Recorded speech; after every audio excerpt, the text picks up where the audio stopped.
Hi guys, welcome to part one of classification processes. So this is your second topic when looking at describing biodiversity in Unit 3. So let's get going. The learning goals for this lesson, first one is to be able to recognize that biological classification can be hierarchical and based on different levels of similarity of physical features, methods of reproduction, and molecular sequences. So that'll be the first learning goal. And then the second one is to describe the classification systems for, and we're only going to do the first one in this video, and that is the similarity of features, i.e. the Linnaean system. So that'll be our goal for this one. And then next video, we're going to look at those other two ones there, methods of reproduction and molecular sequences in greater detail. But we will start off by, I guess, initially introducing those terms there for you.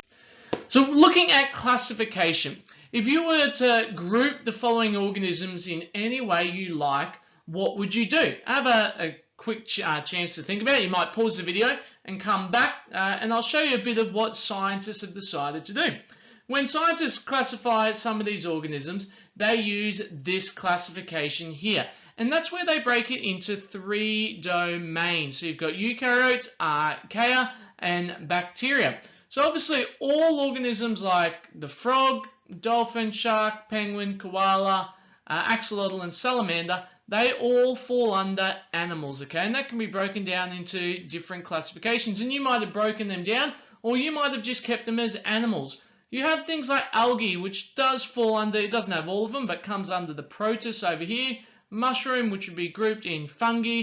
Moss, which would be grouped in plants. It doesn't have all of the plants. Moss isn't a monocot or a dicot because they're used to classify flowering plants. And the last one is Salmonella, which is a proteobacteria, so it would be grouped in the bacteria. So that's how they would be grouped there, and you might have chosen a different way to group it, but this is how scientists have developed classification over the time, and there's been many changes and many different things that have actually been used to classify organisms. So biological classification systems, or what we refer to as taxonomies, this idea of grouping different organisms, are methods of sorting living things so that similar or related organisms are grouped together. And that's what this whole idea of classification is, so that we know similar or related organisms, we're putting them in one sort of group or several groups, depending on the level, together there. So organisms are grouped in hierarchies, and this is part of that learning goal, that you understand that classification is hierarchical. So what does that mean? Well, it's a system categorized by the specific arrangement of information into layers. So you can see here that it's hierarchical. We've got a kingdom, a phylum, a class, order, family, genus, species. I know there's many different ways you can remember this order. One of the best ones, looking at the letters, so you've got K, P, C, O, F, G, S. One that someone came up with in class is kids playing cricket on freeways get squashed. I thought that was a genius way to remember some of the hierarchical layering that's there. So this is the idea that when we are classifying, we do put the organisms into these different layers or hierarchies, to be a bit more technical in using that language. The best classification systems attempt to reflect what we would refer to as a true evolutionary history of a species, and that's referred to as its phylogeny. So phylogeny is just simply a fancy word for evolutionary history. So looking here, this is a phylogenetic tree which shows some of the carnivores, okay? So you've got order carnivora, and you can see that over time there's been branches. We're going to look more at this, but this information shows us that at some stage there was a common ancestor, and there is now branching this way and this way.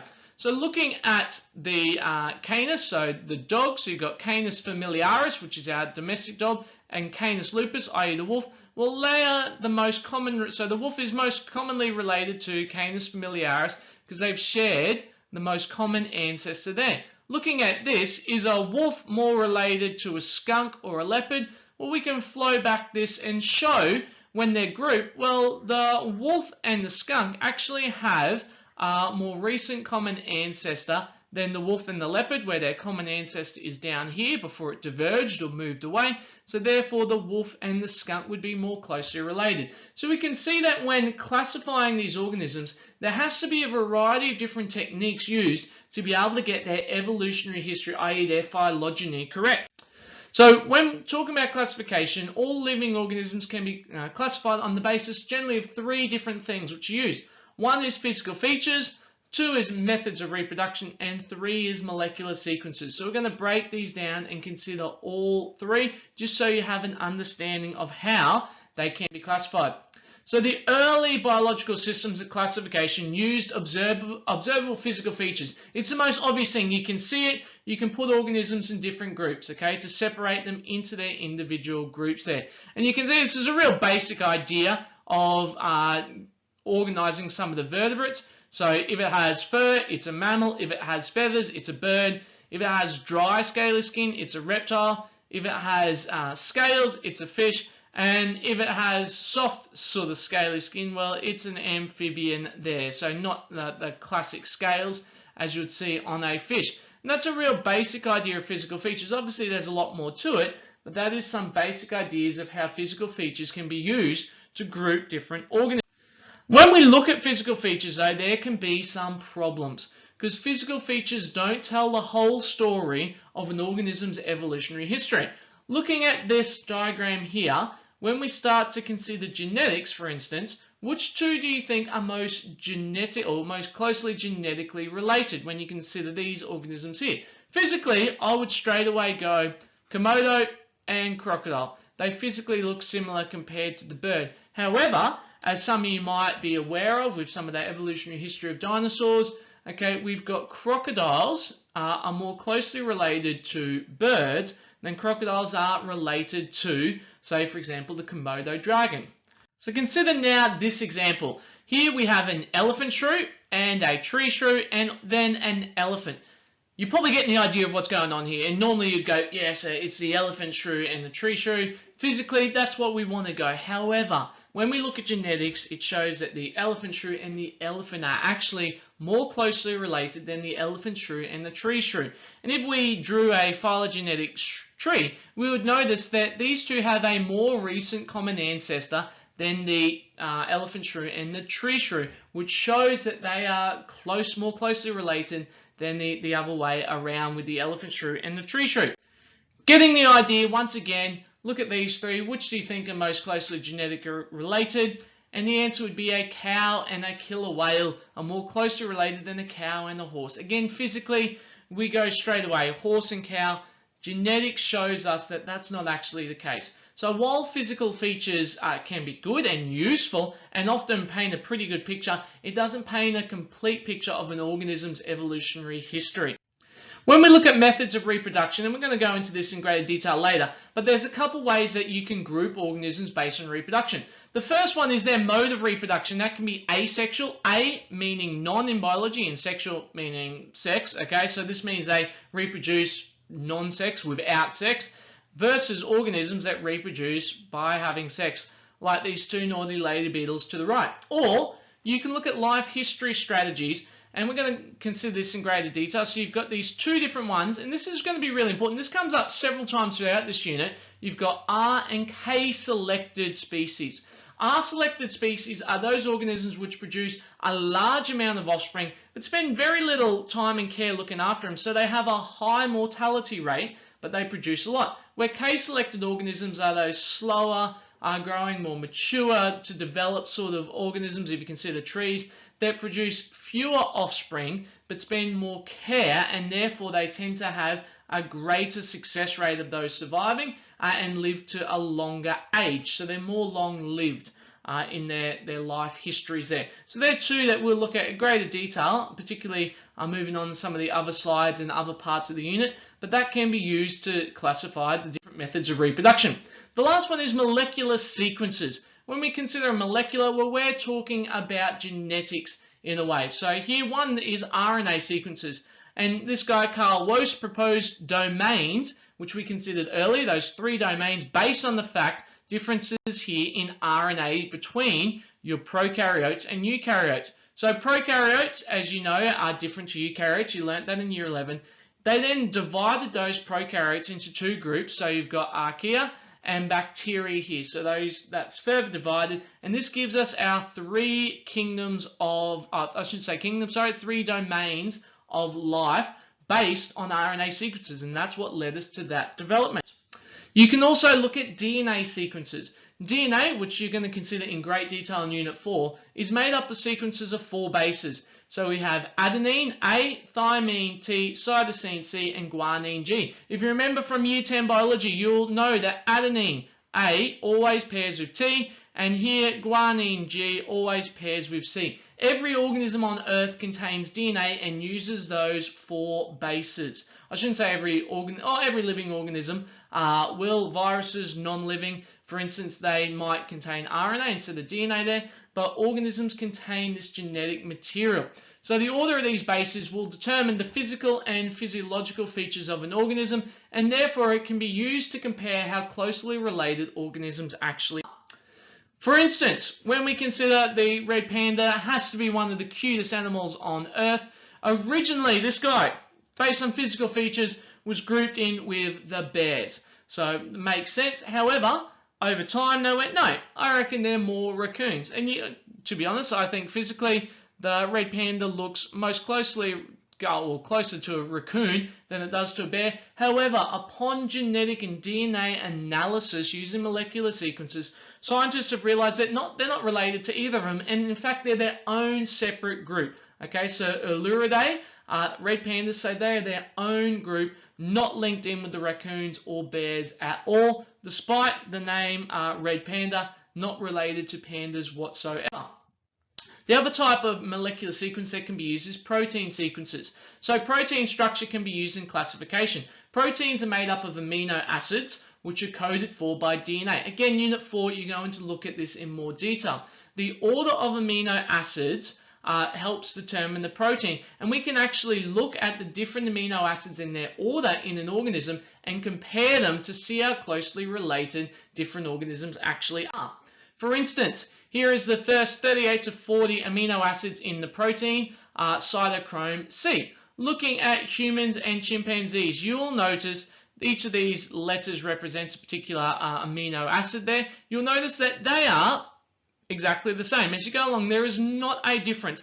And that shows, looking at that for that particular amino acid, humans and chimpanzees are more closely related than humans are to any of these other organisms, because there is greater differences in their molecular sequences. As you go down, compared to an emu, so there's a few differences there, so you've got 4. And this again shows how closely or how everything is still related in some way, however, not as close, the emu to a human. You then go lamprey, again, it is further back in an evolutionary history, so not as closely related to these ones. And then the fruit fly, well, it has a large amount of variation compared to the human. So again, we would say that it is more diverged or is not as closely related as those other organisms are to human. So you can see how you can use protein sequences, RNA and DNA to compare organisms and therefore group and classify. When we look at the Linnaean system, and this is the first part of that dot point for you to understand the system, what makes it up and how it is. So in Linnaean classification, organisms are grouped into taxonomic ranks, which we refer to as levels on the basis of similarities in physical features. When Linnaean did it, he did not have a domain.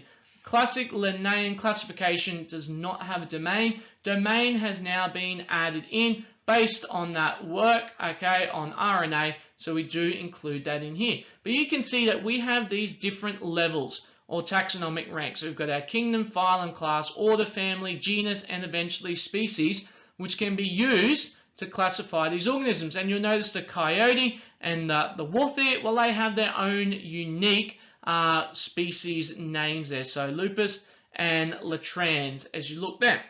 So as we mentioned, to understand this Linnaean system, you have to know that part of it is to group organisms into different taxons. So the science of naming and classifying living things based on their physical and biochemical characteristics is called taxonomy.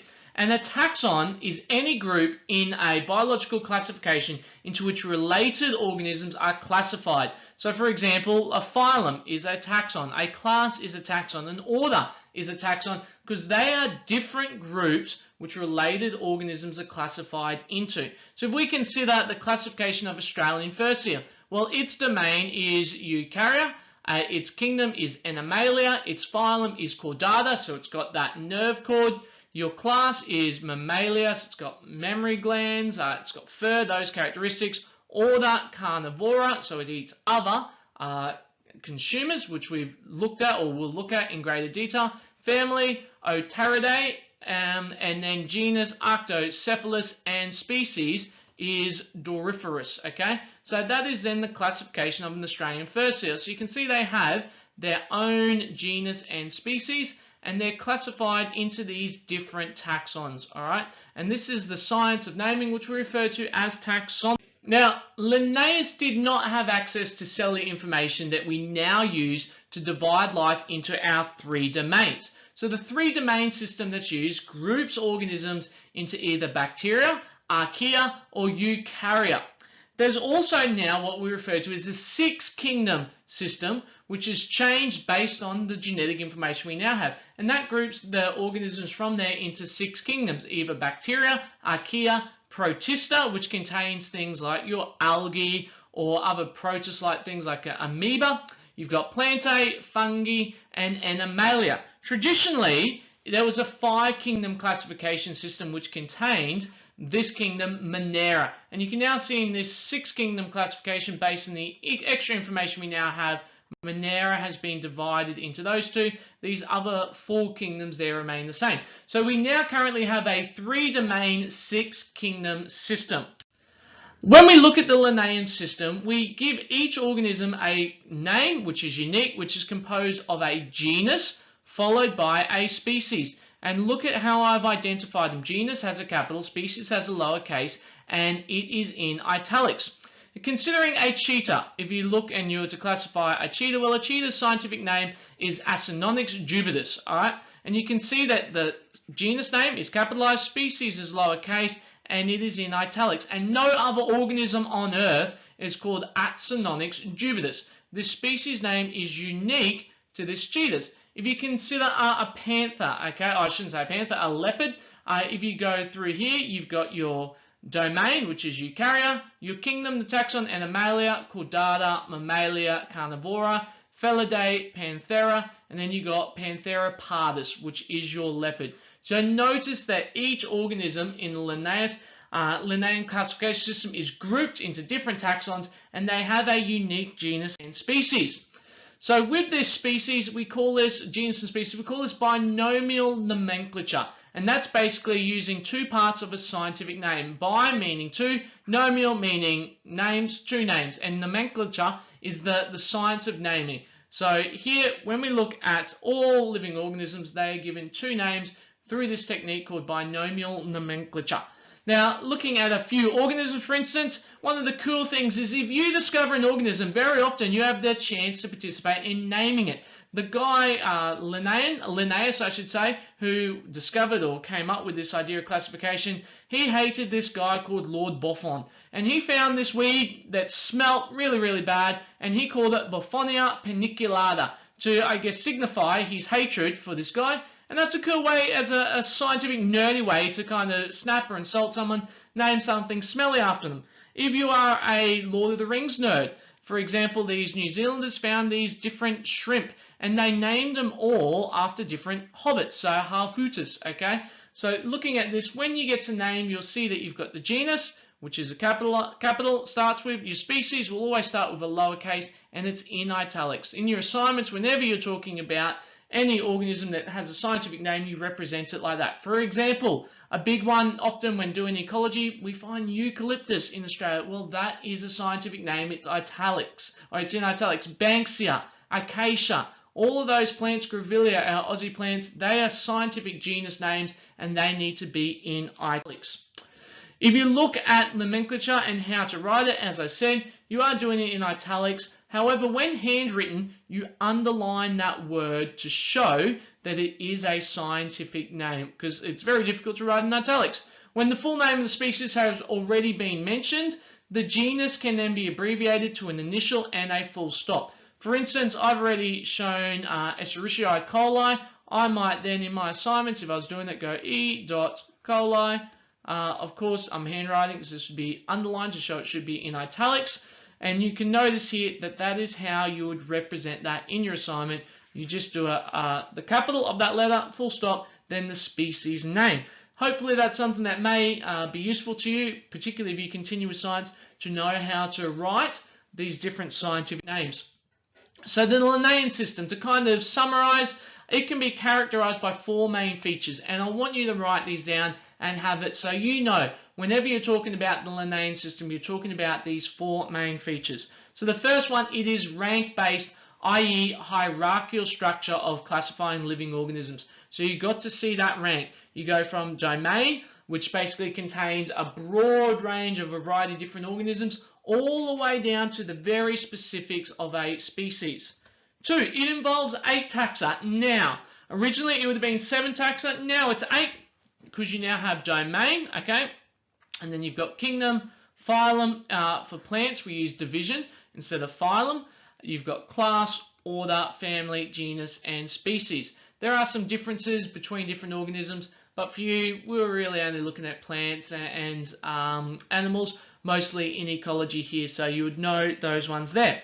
It uses binomial nomenclature, and that basically is to name classified organisms at the genus and species level. So it's hierarchical, it involves 8 taxa, it uses binomial nomenclature, and it uses morphological features of organisms to create groups according to their similarity / features that those organisms have. So that's really what I want you to take away, that you know those 4 characteristics of the Linnaean classification system. If you can tick them off, you're all on your way to understanding those dot points. So 1, it's hierarchical. 2, it involves 8 taxa. 3, it uses binomial nomenclature. And 4, it uses morphological features to create groups according to similarities of those features. All right. Hopefully that all makes sense, and that's a bit of an intro for you, a bit of terminology for classification, and we'll use a lot of that as we continue throughout this unit here and even into the next unit a little bit as well. There's a bit of crossover there.